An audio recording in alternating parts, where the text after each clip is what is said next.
Let's talk about compost. This is my current compost pile. All of my compost and mulch piles are made from old pieces of fence wire. There used to be a fence along the back of the property by the alley, and we took that out and made compost cages out of it. So when I'm composting, I don't bother with turning it. I'm not trying to achieve a high temperature. I'm just trying to break down the organic matter into the soil and improve the quality of the soil, because we have very heavy clay soil that's very difficult to grow plants in.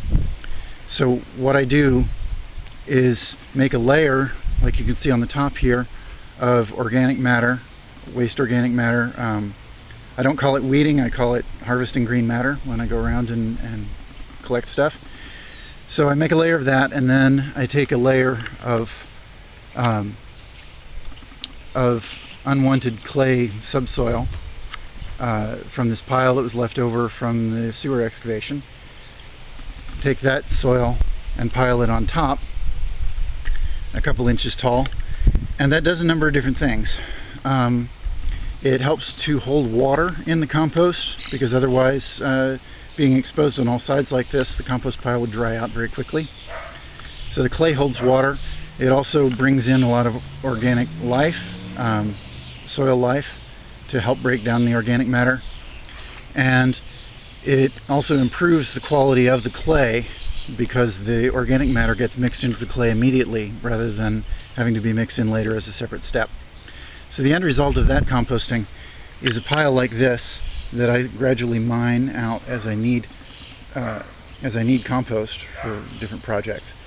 So when I'm planting, particularly in a sheet mulch situation, I'll take a big hunk of compost, finished compost, pile that either in or on the sheet mulch, plant the seeds in that, and then put a layer of compost on top. The other cages over here are leaves that I acquired from neighbor yards mostly, and I'm turning into leaf mold for use as mulch. So when you pile a bunch of leaves up without green matter in there to balance them out, what you get is not compost, it's leaf mold, and that's very helpful for keeping your perennials happy. Not so good for annuals, but I have mostly perennials anyway. So this represents a huge quantity of leaves. You can see I've got bags of leaves piled on top to help compress the leaves. I don't shred them. I don't shred the leaves because it burns a lot of gas unnecessarily. I don't see any point in burning hydrocarbons to break down leaves. It seems like overkill. But it does result in a lot of bags of leaves sitting around.